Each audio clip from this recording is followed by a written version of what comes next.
नमस्कार। आज हम बात करेंगे यूनियन बजट इस टॉपिक पर। कल ही हमारे वित्त मंत्री ने बजट प्रस्तुत किया और वो बजट कैसा था, कैसा अच्छा था या नहीं था, इस बारे में अलग अलग जगह पर अलग अलग चर्चा हो रही है। आइए अगले 10-15 मिनट में जानने का प्रयास करते हैं कि ये बजट था कैसा। बजट अगर हमें समझना है तो ये indiabudget.gov.in की वेबसाइट है। ये अगर हम टाइप करेंगे तो हमें ये वेबसाइट मिलेगी। यहाँ पर बजट एट ग्लांस इस हेड पर हमें क्लिक करना है और यहाँ पर अगर हम क्लिक करते हैं तो हमें ये एक पेज खुलेगा और इस पेज पर हमें बजट एट ग्लांस का सबसे पहला फाइल डाउनलोड करना है। ये सारे फाइल्स इंपॉर्टेंट है, लेकिन हम शुरुआत करेंगे इस फाइल से, बजट एट ग्लांस। हम यहाँ पर अगर क्लिक करते हैं तो ये इस तरीके का फाइल डाउनलोड होगा बजट एट ग्लांस का। ये बजट एट ग्लांस का जो पेज खुला है, इसको पढ़ते कैसे है। एक चीज़ हमने सबसे पहले समझनी है कि ये जो डॉक्यूमेंट है, ये पीडीएफ है, ये इसमें जो सारे फिगर्स दिए गए हैं ये रुपीज़ करोड़ में है। यहाँ पर ऊपर लिखा है कि ये सारे फिगर्स रुपीज़ करोड़ में है। सो ये जितने भी फिगर्स हम पढ़ेंगे उसके सामने हमें करोड़ लगाना अनिवार्य है। यहाँ पर 4 कॉलम्स हम देख रहे हैं। ये 4 कॉलम्स जो है, ये 4 कॉलम्स के सामने यहाँ पर हेड्स दिए हैं लेफ्ट हैंड साइड पर, और ये 4 कॉलम्स कहते क्या है। ये इस साल का अनुमानित बजट है। सबसे राइट मोस्ट कॉलम 19-20 के लिए क्या प्रावधान किया है हमारे बजट ने, 19-20 का ये कॉलम है। इसके पहले वाला बजट जब डिक्लेयर हुआ था 2018-19 का तब क्या प्रावधान किए गए थे, ये पिछले साल का बजट एस्टिमेट्स है। और ये पिछले साल के बजट एस्टिमेट्स को 6 महीने होने के बाद रिवाइज किया जाता है कि हमने जो अनुमान लगाया था क्या हम उस अनुमानित फिगर्स को अचीव कर पाएंगे क्या। फिर उसका रिवीजन होता है कि सारे आंकड़े बराबर है नहीं है वगैरह। सो यहाँ पर आते हैं रिवाइज्ड एस्टिमेट्स। सो ये पिछले साल के 18-19 के बजट एस्टिमेट्स है और ये 18-19 के ही रिवाइज्ड एस्टिमेट्स है। और इसके पहले वाला कॉलम, जो सबसे पहला कॉलम है, लेफ्ट मोस्ट कॉलम, ये आएगा आपका 17-18 का, उसके एक साल पहले का 17-18 के एक्चुअल्स। सो अगले साल जब बजट आएगा तो ये सारे एक साल से ये सारे कॉलम्स आगे चले जाएंगे। सो हम बात करते हैं कि ये जो आंकड़े दिए गए हैं ये सारे रुपीज़ करोड़ में पड़ेंगे, और ये जो आंकड़े दिए गए हैं और ये बजट अच्छा है या नहीं है। सबसे पहले बात करेंगे रेवेन्यू रिसीट इस विषय पर। रेवेन्यू रिसीट क्या होता है, ये एक एक्सेल फाइल है जिसको हम फॉलो करेंगे। ये एक्सेल फाइल अवेलेबल रहती है हम सब के लिए। सो इसको हम नाम देंगे बजट 2019। इसको Alt+Z+C अगर हम प्रेस करेंगे, एक्सेल का शॉर्टकट है फोकस करने के लिए। अगर हम Alt+Z+C प्रेस करेंगे तो ये आता है। इसमें हमें 200% करना है ताकि वो थोड़ा सा हाईलाइट हो जाएगा, फोकस हो जाएगा। सो फोकस करने के लिए हम लोग Alt+Z+C पढ़ेंगे। सबसे पहले हम लोग बात करेंगे रेवेन्यू रिसीट्स की। अब ये रेवेन्यू रिसीट्स जो होते हैं, रेवेन्यू रिसीट्स होते क्या है। रेवेन्यू रिसीट, ये एक्सेल फाइल जिनके पास है देख सकते हैं, ये जो MS एक्सेल वीडियो 2 है जिसमें हमने इस सारे विषय पर बात की है, रिसीट्स क्या होता है, एक्सपेंडिचर्स क्या होता है वगैरह वगैरह। रेवेन्यू रिसीट वो होते हैं, शॉर्ट में वापस एक बार रिवाइज करेंगे कि जो रेगुलर हमें उत्पन्न होता है और जो उत्पन्न होने के लिए हमें कोई भी एसेट बेचना नहीं पड़ता। सो रेवेन्यू रिसीट पिछले साल क्या अनुमान लगाया था और क्या हम पाने में सफल रहे वो देखते हैं। ये हमारे घर की आय है, ये सरकार की आमदनी है, ये सरकार का उत्पन्न है। अगर हम इंडिविजुअल बजट की बात करें तो ये हमारे घर की आय है। सो देखने का प्रयास करते हैं कि क्या हुआ है। ये रेवेन्यू रिसीट, ये बजट एट ग्लांस का डॉक्यूमेंट। यहाँ पर देखेंगे पिछले साल 17,25,000 करोड़ ये उत्पन्न होगा, ऐसा हमने अनुमानित किया था। यहाँ लिखेंगे हम लोग, इसको Alt+OCA करेंगे तो ऑटोफिट हो जाता है। Alt+OCA ऑटोफिट होने के लिए 17,25,738 करोड़ ये हमें उत्पन्न होगा, ऐसा हमने पिछले साल अनुमानित किया था। कभी भी हम जितना इनकम सोचते हैं, हमने अगर कोई टारगेट लगा कर रखा है तो हमने कम से कम उतना उत्पन्न करना चाहिए। तो पिछले साल 17,25,000 करोड़ उत्पन्न होगा ऐसा हमने सोचा था। और देखते हुए ये बहुत पॉजिटिव वाइब यहाँ पर पहली बार आता है कि 17,25,000 करोड़ आएगा ऐसा हमने सोचा था, लेकिन हम कहीं तो भी इनकम बढ़ाने में सफल रहे हैं। हम 17,25,000 करोड़ की तुलना में 17,29,000 करोड़ 17,29,000 करोड़ 682 17,29,682 करोड़ का उत्पन्न पाने में हम सफल रहे कि यहाँ पर हमने जितना बोला था उससे ज़्यादा हम लोग इनकम पा रहे हैं कि 17-25 की तुलना में 17-29। इसमें कौन से दो हेड जाते हैं यहाँ पर हम देखेंगे, टैक्स रेवेन्यू और नॉन टैक्स रेवेन्यू। हम टैक्स रेवेन्यू में 14,80,000 करोड़ एक्सपेक्ट किए थे, लेकिन 14,84,000 करोड़ आए हैं, 4,000 करोड़ वहाँ पर हमें एक्स्ट्रा आए हैं। और ये चीज़ हमें समझनी होगी कि हमने भी चर्चा की थी कि पेट्रोल और डीजल के भाव अंतर्राष्ट्रीय दर पर अगर सस्ते हुए क्रूड के भाव, तो हमारे यहाँ पर पेट्रोल के भाव सस्ते क्यों नहीं हो रहे। सो ये वो है कि ये कोई स्कैम नहीं है, सरकार का उत्पन्न बढ़ा है। सो यहाँ पर हमें ये पता चलता है कि सरकार का उत्पन्न यहाँ पे बढ़ा है। फिर वो पेट्रोल डीजल का टैक्स उन्होंने कम नहीं किया, करके भी बढ़ा है। जीएसटी जो हर महीने में हम टारगेट अचीव कर पा रहे हैं, ज़्यादा लोग टैक्स पेयर बने हैं डायरेक्ट इनडायरेक्ट टैक्सेस में। हम ये चीज़ कि 6 करोड़ 5.5-6 करोड़ का फिगर हमने टैक्स पेयर्स का अचीव किया है, जो कुछ साल पहले तक 2 या 3 करोड़ होता था। आज भी वो फिगर कम है, लेकिन हम ज़्यादा से ज़्यादा लोगों को टैक्स ब्रैकेट में लाने के प्रयास में सफल रहे हैं। ऐसा यहाँ तक तो भी दिखता है कि हमारे गवर्नमेंट के रिसीट्स बढ़े हैं। गवर्नमेंट को उत्पन्न हुआ है 17,25,000 करोड़ की तुलना में 17,29,000 करोड़। ये आइए देखते हैं कि रेवेन्यू एक्सपेंडिचर क्या किया। सो रेवेन्यू एक्सपेंडिचर यहाँ पर हम नीचे जाएंगे तो पॉइंट नंबर 10 के ऊपर गौर करेंगे, रेवेन्यू एक्सपेंडिचर कितना किया। अब रेवेन्यू एक्सपेंडिचर क्या होता है, तो रेवेन्यू एक्सपेंडिचर वो होता है कि जो हमें रेगुलर तौर पर करना पड़ता है और वो करने के बाद कोई एसेट बिल्ड नहीं होता। सो रेवेन्यू एक्सपेंडिचर अगर आपके मेरे इंडिविजुअल बजट के बारे में बात करेंगे तो इलेक्ट्रिसिटी का बिल, घर का रेंट जो हमें देना ही पड़ता है और जिसके बदले में कोई सच एसेट बनता नहीं है, जो हमें करना ही है। सो ये वो खर्चे हैं जो थोड़े से कंट्रोल में रहने चाहिए, क्या वो हुए हैं। तो आइए देखते हैं कि 21,41,000 करोड़ उन्होंने पिछले साल बोला था। हम लिखेंगे 41,41,000 करोड़ 772, 21,41,772 करोड़ उन्होंने बोला था, और उसकी तुलना में वो खर्चा क्या करे है 21,40,612 करोड़। सो यहाँ पर हम देखेंगे कि 21,41,000 करोड़ बोला था और 21,40,000 करोड़ हुआ है, मतलब कहीं तो भी खर्चा कम करने में सफल रहे हैं। सो सबसे पहला पॉइंट जो बजट में इस बार सो फार अच्छा दिख रहा है, वो मतलब सबसे पहला कि रेवेन्यू रिसीट गवर्नमेंट बढ़ाने में सफल रहा है क्या, निस्संदेह सफल रहा है। So which is a very good thing. Revenue expenditure कम करने में सफल रहा है क्या, निस्संदेह सफल रहा है, which is again a very good point. मतलब कि हम उत्पन्न बढ़ा रहे हैं, हम भी चाहते हैं हमारे इंडिविजुअल बजट में कि हम जितना उत्पन्न अपेक्षा कर रहे हैं उससे वो उत्पन्न बढ़े, और जितना हम खर्चा कर रहे हैं उससे वो खर्चा थोड़ा सा कम हो, ताकि हमारा बजट बैलेंस रह पाएगा। तो यहाँ पर हम देख पा रहे हैं कि ये करने में हम कहीं तो भी सफल रहे। अब रेवेन्यू रिसीट्स, रेवेन्यू एक्सपेंडिचर, इसका डिफरेंस डेफिनेटली जितना उत्पन्न है उससे ज़्यादा खर्चा कर रहे हैं। सो कहीं तो भी इसमें एडजस्ट करने के लिए उत्पन्न बढ़ाना पड़ेगा, खर्चा कम करने पड़ेंगे, तभी हम बैलेंस कर पाएंगे। अभी हमारा हाल ही में फ़िलहाल हमारा बजट जो है वो डेफिसिट में है, रेवेन्यू डेफिसिट। सो रेवेन्यू डेफिसिट की अगर बात करनी है तो रेवेन्यू डेफिसिट कितना है, रेवेन्यू डेफिसिट कितना है देखेंगे, कितना अनुमान लगाया था। मैथमेटिक्स सिंपल करेंगे तो 4,16,000 करोड़ का डेफिसिट होगा ऐसा अनुमान लगाया था, और 4,10,000 करोड़ ही डेफिसिट हुआ है।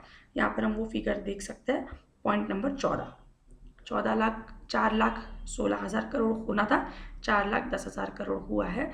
ये सबसे पहले हम इसको अचीव करने में सफल रहे हैं। रेवेन्यू डेफिसिट को कम करना ये बहुत इम्पॉर्टेंट चीज़ होती है किसी भी बजट के लिए। हम तो चाहते ही है कि लोन कम लेना पड़े, हम लोन फ्री कंट्री बन जाए, लेकिन इसकी पहल कहीं ना कहीं करनी पड़ती है, जो पहली बार इस बजट में होते हुए दिख रही है। सो यहाँ पर हम ये फिगर्स मैच करते हैं सिंपल एडिशन सब्सट्रैक्शन करके।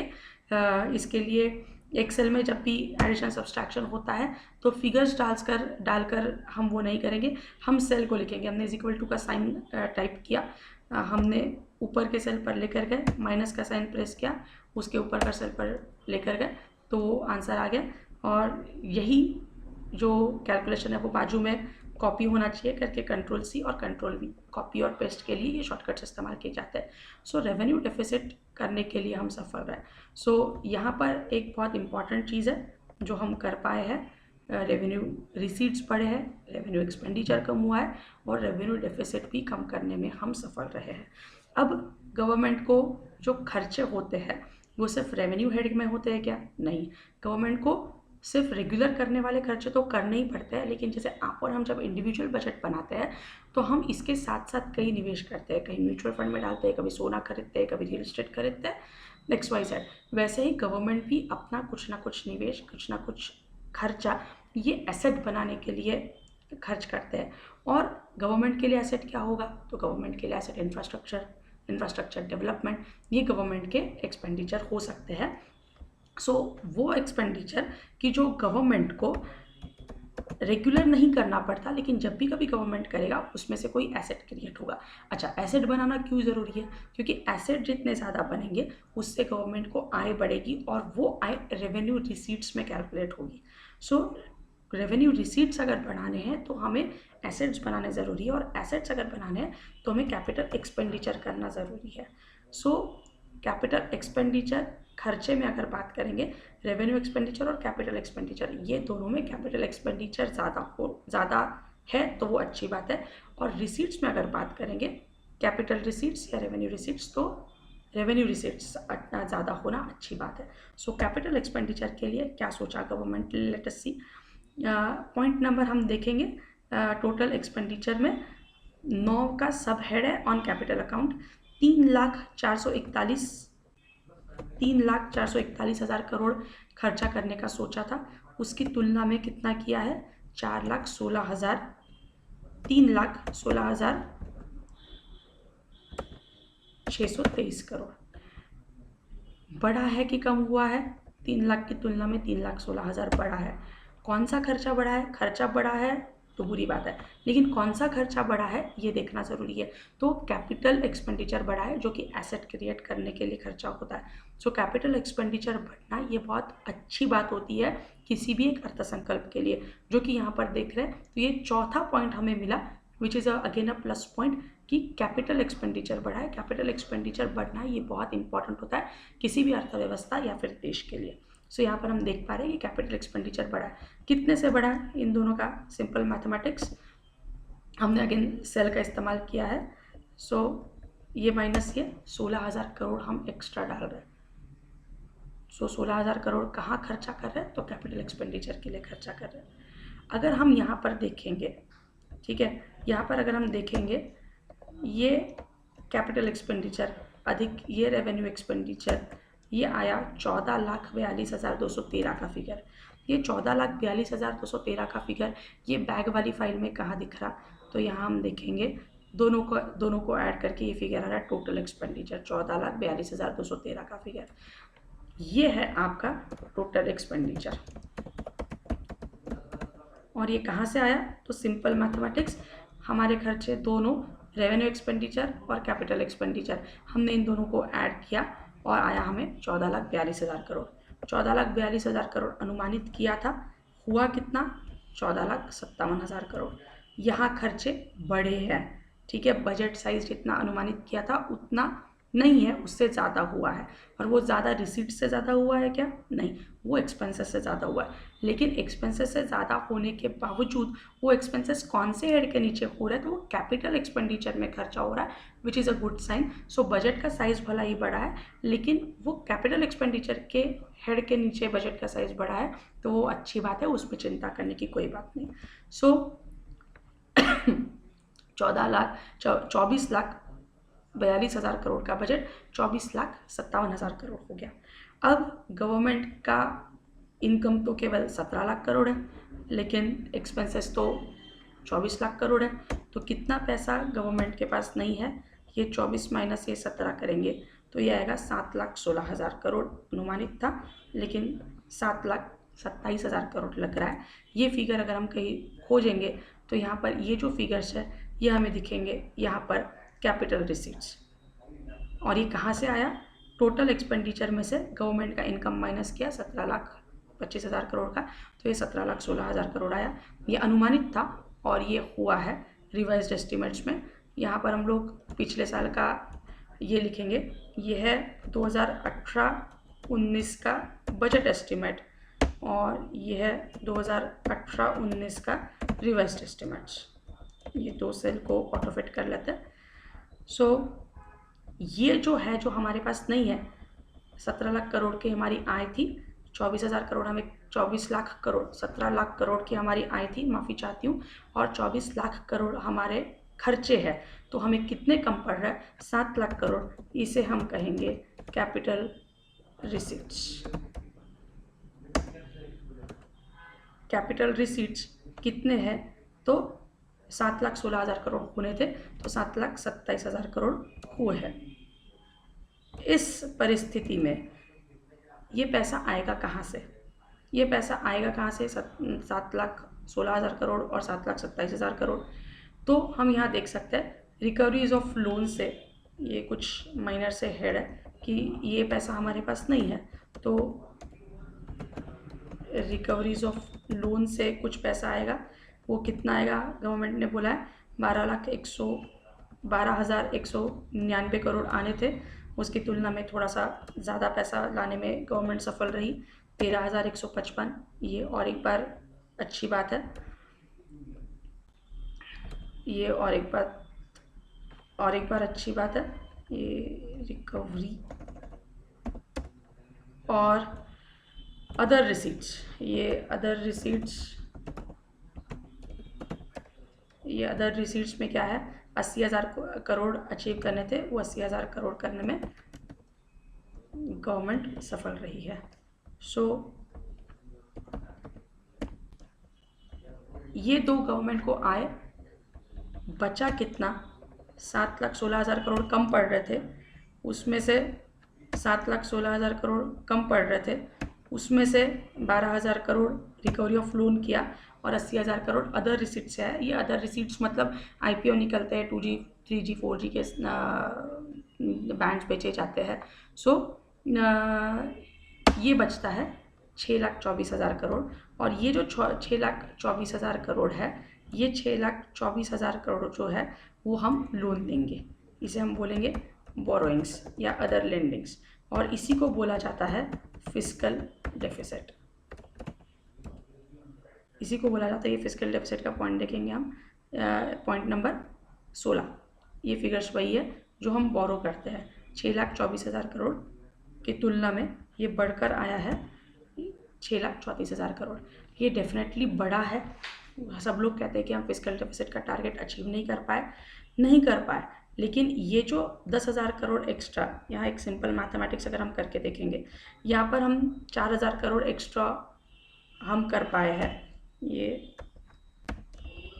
4,000 करोड़ हम लोग यहाँ पर एक्स्ट्रा हम लोग पैसा मिला पाए हैं रिसीट्स।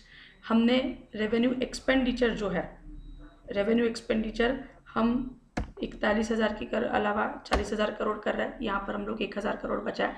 सो 4,000 करोड़ और 1,000 करोड़ लगभग, ये दोनों का एडिशन अगर करेंगे तो ये होगा 5,000 करोड़ यहाँ हमें फ़ायदा हुआ है।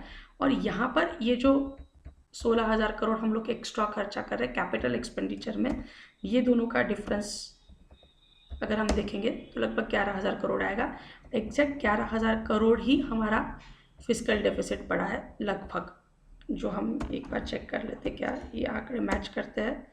सो ये थोड़े से आंकड़े आगे पीछे हुए हैं, मैथमेटिक्स में थोड़ा कुछ होगा, लेकिन एग्जैक्ट जो हम ज़्यादा फिस्कल डेफिसिट कर रहे हैं, फिस्कल डेफिसिट के टारगेट को हम अचीव नहीं कर पाए, ये अगर हम कहीं बोल रहे हैं तो वो इसलिए क्योंकि हम लोग कैपिटल एक्सपेंडिचर बढ़ा रहे हैं। लोन ये हमेशा बुरा नहीं होता, लेकिन क्वालिटी ऑफ लोन ये डेफिनेटली यहाँ पर सुधरा है। हम लोग रेवेन्यू एक्सपेंडिचर करने के लिए लोन नहीं ले रहे, तो हम लोग जो कर्जा ले रहे हैं वो कैपिटल एक्सपेंडिचर करने के लिए ले रहे हैं। ये सबसे ज़्यादा अहमियत रखने वाली चीज़ है जो हम इस अर्थसंकल्प में देख पा रहे हैं। और इम्पॉर्टेंट चीज़ कि हमने देखा कि 17, 18 और 18-19 के बजट में अगर हम देखेंगे, एक चीज़ का जिक्र हो रहा है कि वो मतलब बोल रहे कि ये जो रेवेन्यू के फिगर्स है ये अचीव करना बहुत ज़्यादा संभव नहीं है। थोड़ा सा नकारात्मकता फैलाने की कोशिश अलग अलग मीडिया चैनल्स, प्रसार माध्यमों की तरफ से हो रही है। सो यहाँ देखिए एक छोटा सा कैलकुलेशन कर रखा है। रेवेन्यू रिसीट्स के जो टारगेट्स है कह रहे हैं कि वो बहुत ज़्यादा पॉसिबल टारगेट्स नहीं है। 14,35,000 करोड़ का हमने पिछले साल, उसके पहले साल से पिछले साल हमने 17,25,000 करोड़ ऑलरेडी किया। ये कितने की ग्रोथ थी? तो यहाँ हम देखेंगे ये 14,35 से 17,29 करना, मतलब ये वैसे ही 20% की ग्रोथ है। वैसे ही 20% का हमने एक्स्ट्रा टारगेट्स हमने रखे और वो अचीव भी कर पाए। और पिछले साल की तुलना में इस साल हम कह रहे हैं कि इस तुलना में हम लोग लगभग 19,000 करोड़, 19 लाख करोड़ हम लोग रेवेन्यू रिसीट्स एक्सपेक्ट कर रहे हैं, जो कि 14% एक्स्ट्रा है। सो 20% अगर हम एक्स्ट्रा अचीव कर पाए तो 14% एक्स्ट्रा भी हम अचीव कर पाएंगे।